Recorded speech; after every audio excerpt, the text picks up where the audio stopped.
tingnan nyo naman mga kabayan ko sa ngayon, yung dating dagat ay talaga namang buhangin na yung ating makikita. Grabe, napakalapad at napakalawak na nito mga kabayan ko, no? Yung pinagtambakan dito sa may area ng Manila Bay. Ayun, no? Yun lang yung pinakadulong bahagi. At syempre dito sa may bandang gitna, yan po yung ating makikita mga kababayan ko, na tuloy-tuloy ngayon sa pagbubuga ng buhangin. Ayan po yung ating nakikita na malaking ano na yan, dambuhalang tagabuga ng buhangin. At syempre yung pinaka iba pang ano, no, na pinagtambakan ng buhangin, ay kung mapapansin po ninyo, napakalapad na mga kababayan ko. Grabe na pala dito mga kababayan ko. Tingnan nyo po yung sa ating area pa rin po ito ng Manila Bay, kung saan mapapansin po ninyo yung mga ano, no, yung ginaganap na panibagong reclamation or yung pagtatambak ng buhangin sa part na ito. Napakalapad na po mga kababayan.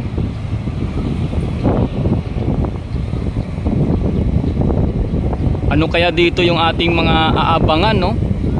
Or ano kaya yung ating dito mga makikita kung sakaling ito ay matapos na sa pagtatambak. Ito nga pong bagong reclamation dito nga po sa may area ng Manila Bay. Napakalapad na mga kababayan ko, grabe.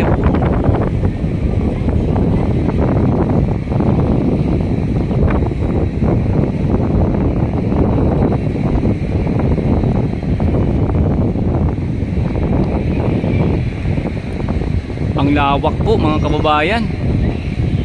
Ngayon meron pong ano kumbaga parang ngayon naglalagay ng buhangin.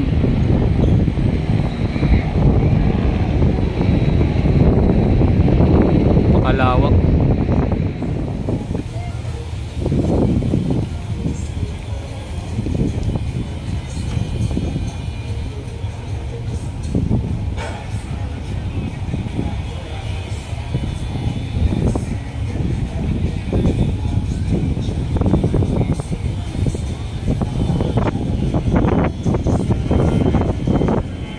Mga kabayan ko sa ngayon, yung dating dagat ay talaga namang buhangin na yung ating makikita.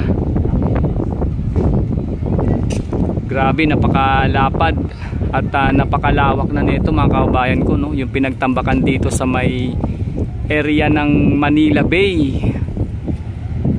Ayun, no? Yun lang yung pinakadulong bahagi.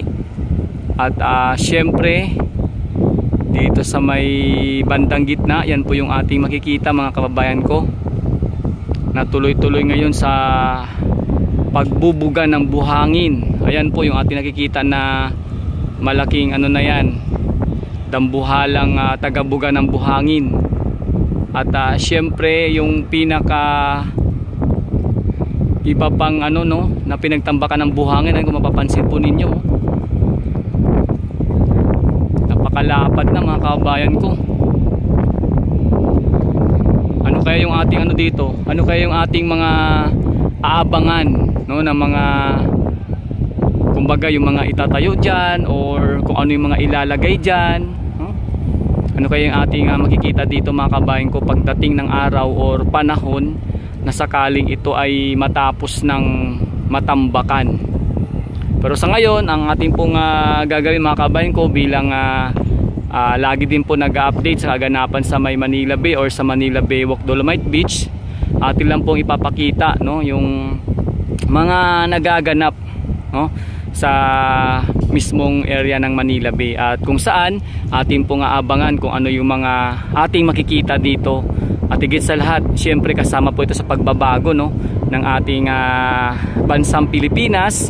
At syempre kung ano man po yung mga atin dito makikita na talaga namang itatayo balang araw, sa palagay ko po, tiyak naman po ako na ito ay magiging ano, magiging maganda, no, sa ating bansa. Kasi hindi naman po ito papayagan ng mga kabayan ko, no, hindi naman po ito papayagan na ma-reclaim yung isang area kung wala po itong kaakibat na na kumbaga yung tipong magiging magiging maganda yung epekto sa ating bansa, no? Although may mga nagsasabi na medyo nakakasama yung reclamation, pero para sa akin, kung ito ay pinayagan na, ibig sabihin meron pong itong kaakibat na magiging maganda sa paparating na hinaharap or henerasyon, mga kabayan ko. So ang atin lang pong dito abangan kung ano yung magiging talaga dito, no, kung ano yung yung ating mga makikita rito, mga kabayan ko, sa pagbabago sa ating area ng Manila Bay.